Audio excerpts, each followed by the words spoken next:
Olá, estamos iniciando mais um programa Momento Tecnologia, o programa da Associação dos Engenheiros e Arquitetos de Osasco.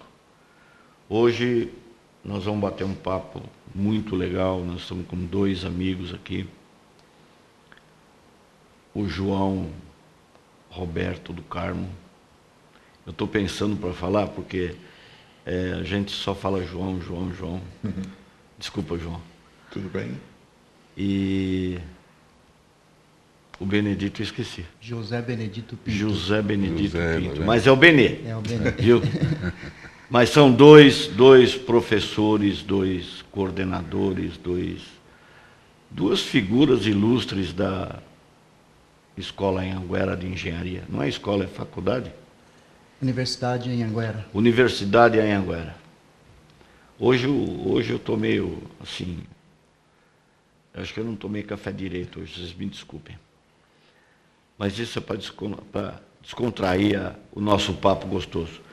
João, Benê, muito obrigado por vocês terem achado aí uma brechinha nessa agenda maluca de vocês para estar aqui batendo esse papo gostoso com a gente. Prazer é meu. Prazer é nosso de estar aqui, participando desse bate-papo, com esses dois amigos já de longo tempo aqui de Osasco. Hoje nós vamos falar de engenharia, né? Engenharia? É? Dois coordenadores Você está preparado? De vez em quando a gente sabe alguma coisa. Então, é assim, nós temos uma pergunta-chave aqui, tá? Eu não contei para vocês, porque é para pegar vocês de surpresa. Mas vai ser extremamente difícil para vocês responderem isso. Por que engenharia? Vocês foram fazer engenharia por quê? O papai mandou, o titio já era engenheiro? Como que foi essa história? Conta para nós. Minha história é bem complicada. Eu tinha um projeto para ser piloto e não deu certo, e depois eu fui fazer engenharia em São Bernardo do Campo, na FEI, né? Sou engenheiro eletricista com a antiga modalidade eletrônica, né?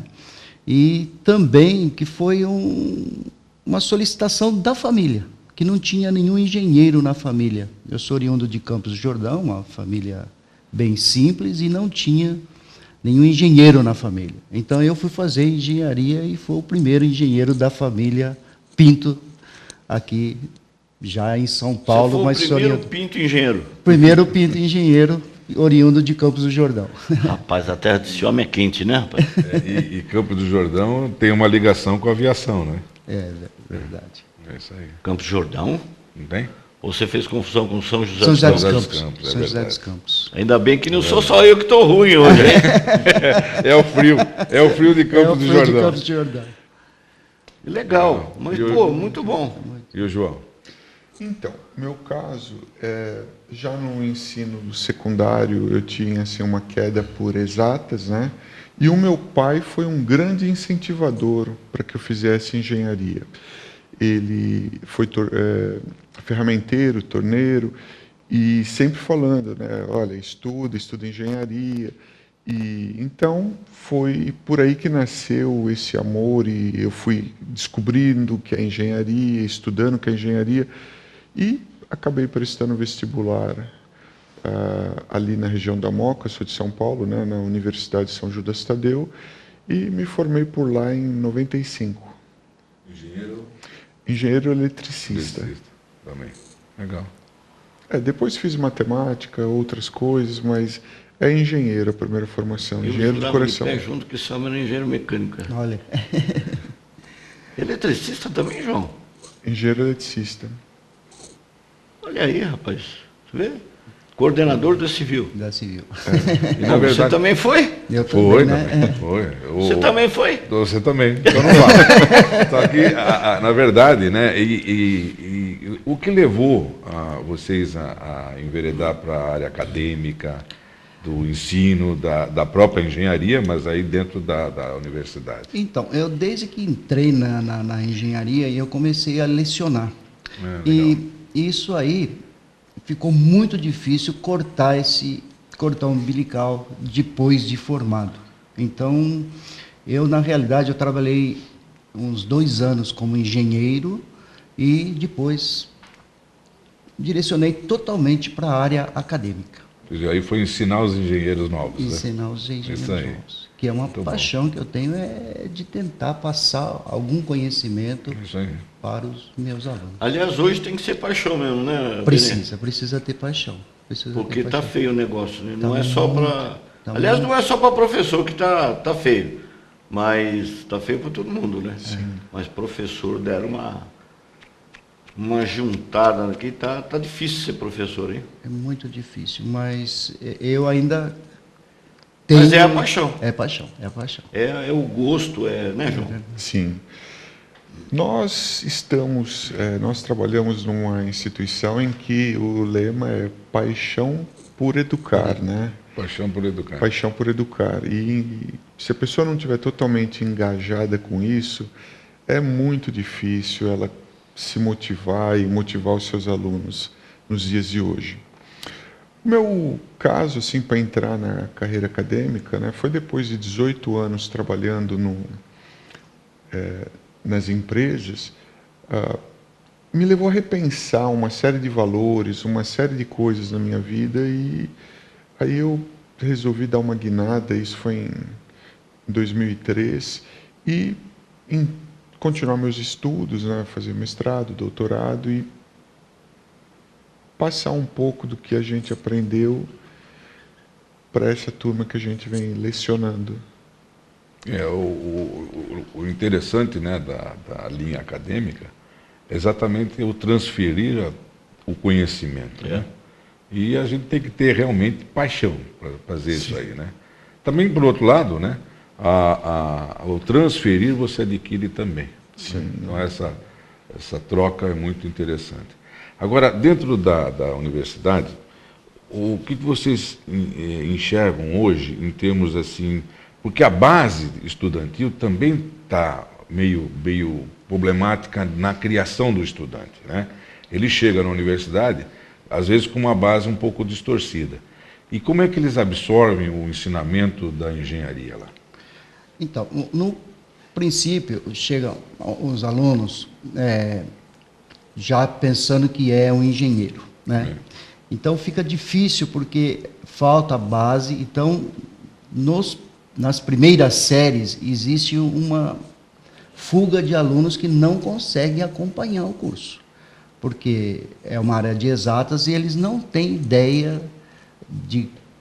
Ele chega com uma visão depois aí... aí ele vai verificando que, às vezes, não é? Aí ele acaba buscando um outro curso, acaba fugindo por uma administração, acaba às vezes indo para um... E essa fuga é muito grande, Benê? Tem em torno de 20% a 30%. Mais ou menos. 20% a 30%. 20% a 30%. Caramba, tudo isso? Quer dizer, você começa com uma classe, praticamente você, né, depois tem quase... Você começa com um número de classe e depois você tem uma redução bem grande. O que tem uma redução, isso já no nosso tempo já acontecia, né? Já.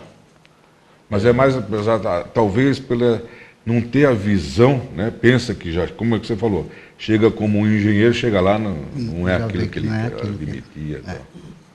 Interessante. Existem os planos de nivelamento, né, que são oferecidos para esses alunos, que são cursos, por exemplo, de uma matemática mais elementar ou de uma língua portuguesa mais básica, para que o aluno engrene e tente acompanhar, mas mesmo assim ainda existem aqueles que acabaram optando por um curso errado.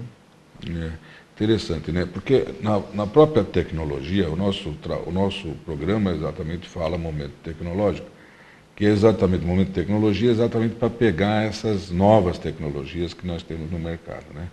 E a engenharia é uma das primeiras que aparecem nesse sentido de mudar as coisas. Né, facilitar as atividades profissionais.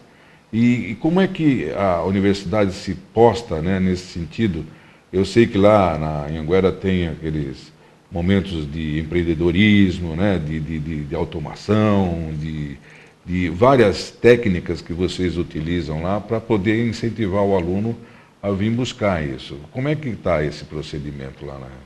A princípio, com as aulas de laboratórios, nós conseguimos mostrar algumas aplicações para os alunos. Então, essa vivência nos laboratórios ajuda muito na formação dos alunos, né? E a Anhanguera fez uma reestruturação dos laboratórios, fez um investimento muito grande nos laboratórios das engenharias. Então, nós estamos com os laboratórios muito bem equipados. E com a aquisição de alguns professores, nós estamos conseguindo desenvolver com os alunos, né, projetos, e que isso vai ajudar muito na formação, né? Um dos pilares que eu acho lá da engenharia de Osasco é a apresentação de projetos de TCC no final do curso. Eles fazem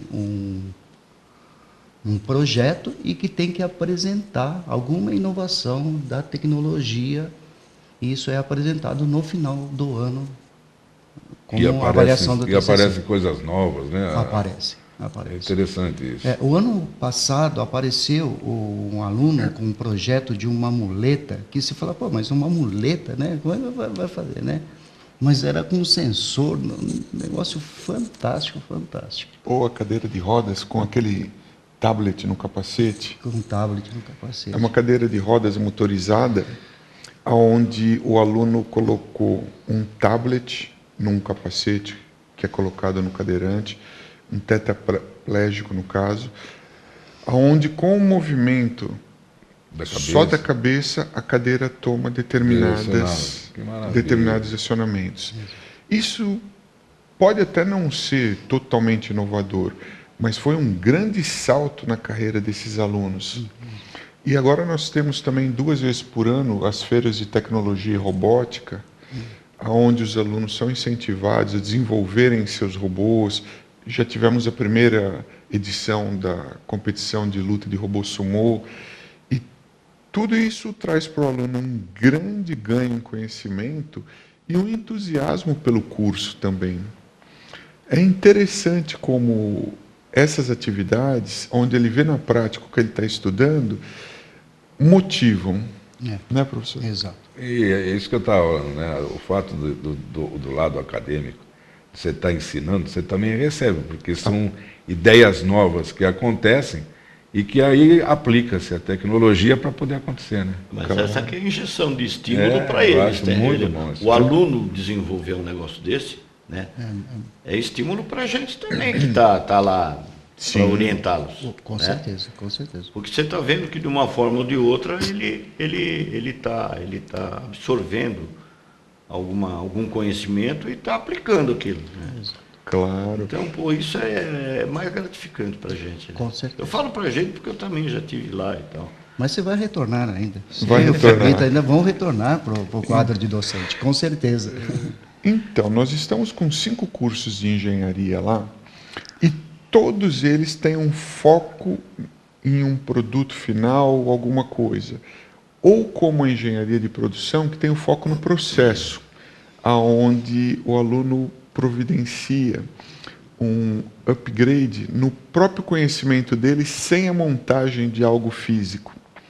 O curso de automação, né, professor, com essas novas tecnologias, né, são bem voltadas, né, e onde o aluno ele pensa que quando ele sai não haverá mercado de trabalho, mas existe uma...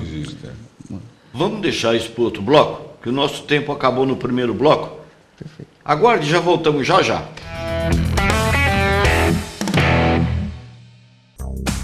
A Caixa de Assistência dos Profissionais do CREA, Mútua São Paulo, traz muito mais qualidade na sua vida, com muitos benefícios e vantagens para você se associar. Empréstimos com taxas competitivas, Equipa Bem, crédito agrícola, Construa Já, aquisição de veículos, auxílio empreendedor, Férias Mais, Garante Saúde, Educatec, entre outros. Entre em contato e seja um sócio contribuinte. Mútua São Paulo, Caixa de Assistência dos Profissionais do CREA. Muito mais qualidade na sua vida.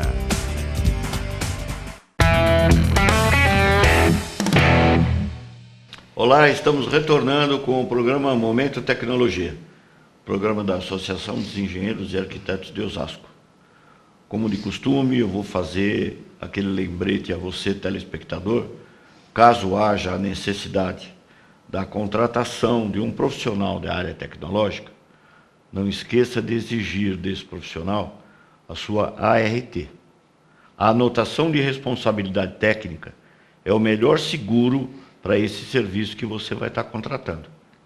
Quero lembrar também a você, profissional, quando do preenchimento da sua ART, no campo 07, coloque o código 038 ou mencione cidade de Osasco.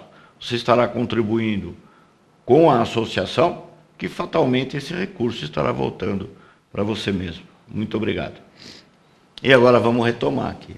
O Benê, o João e o Benê. Isso. Você estava falando Da automação.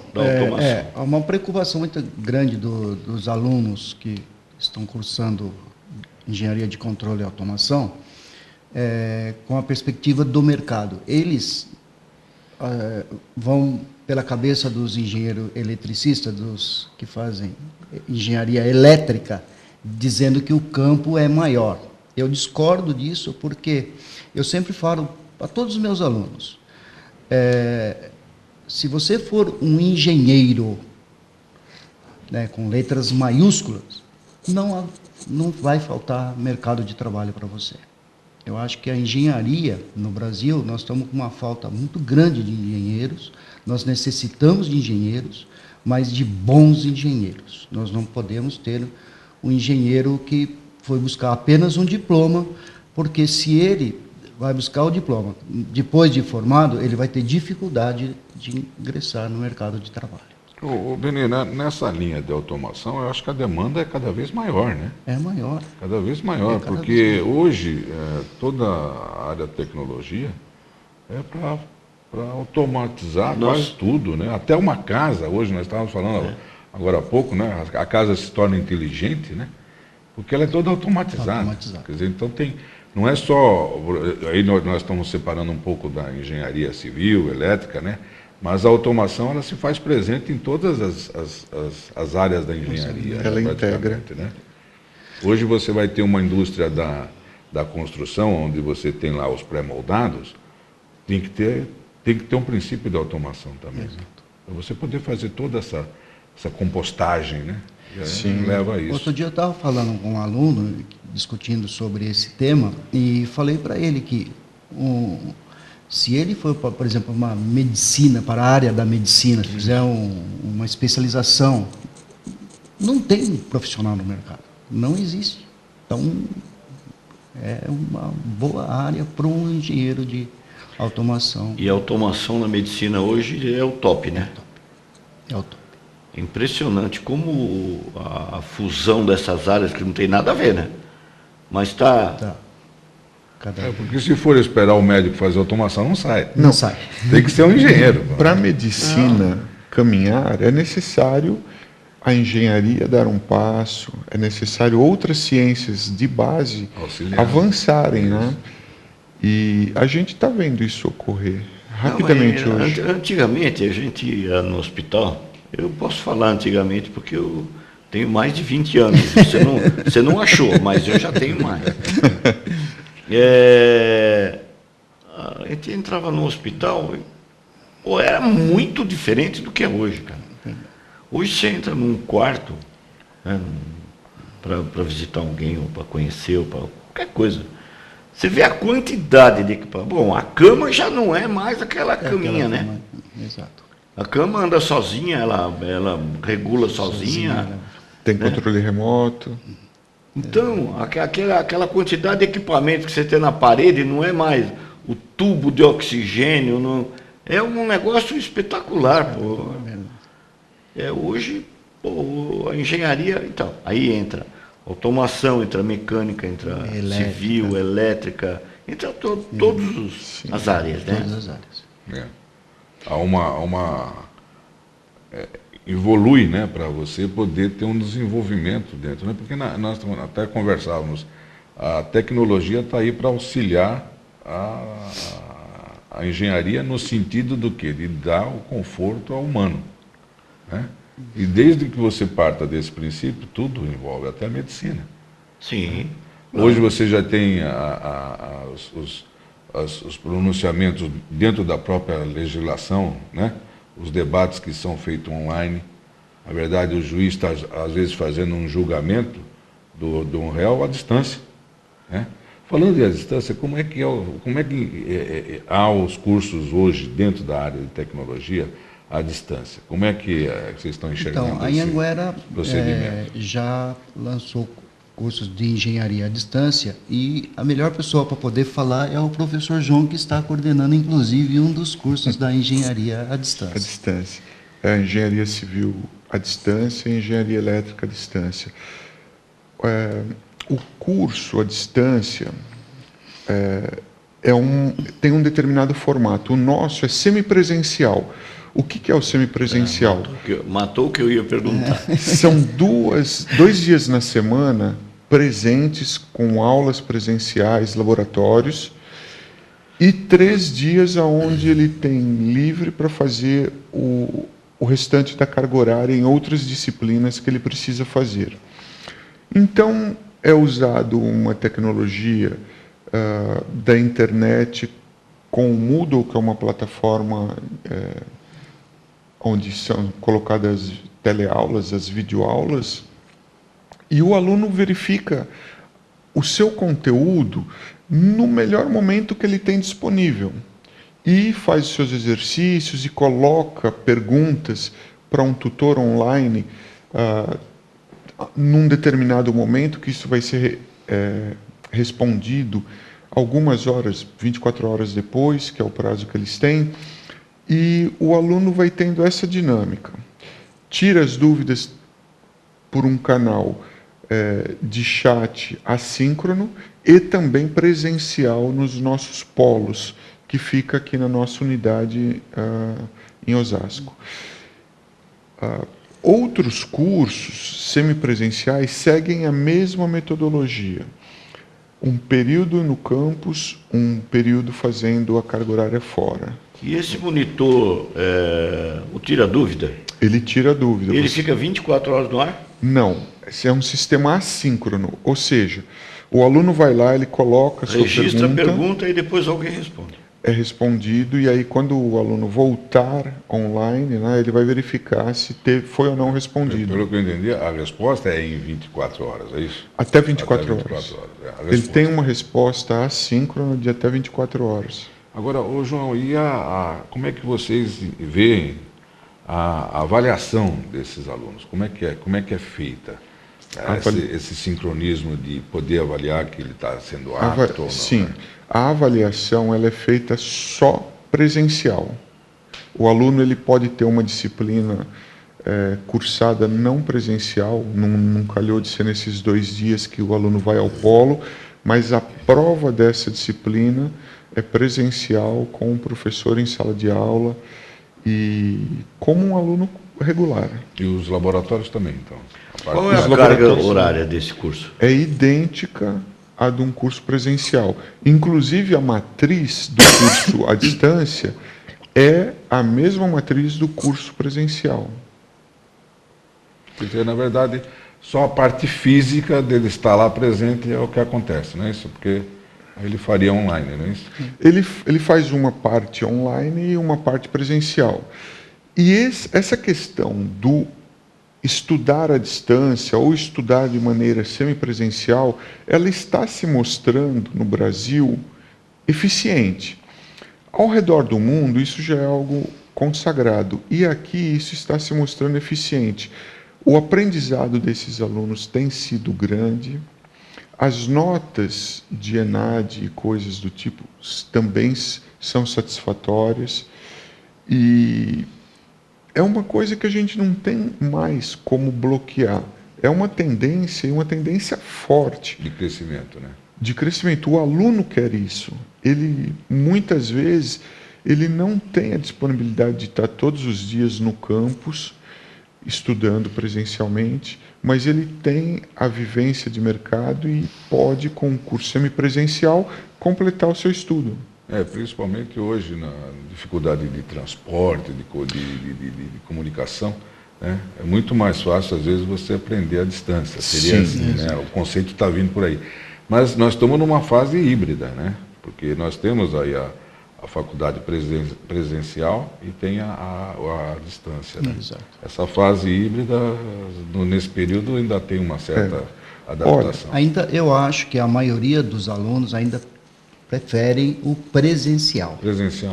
Eu acho, né, a grande maioria, sim. né, a grande maioria prefere o presencial, porque tem muitos alunos que pensam que estudar à distância é muito fácil e quando ele vai verificar, não é tão fácil assim. Ele precisa ter o tempo disponível, Disciplina. Não, e é mais disciplina. difícil, ele tem que ser um Ele tem que autodidata. ser bem disciplinado. Mais ou menos. para fazer bem isso, disciplinado. né? Se ele não for disciplinado, ele não consegue acompanhar o curso. Por isso que eu perguntei da avaliação, né? Porque a avaliação é que é a chave da coisa, né?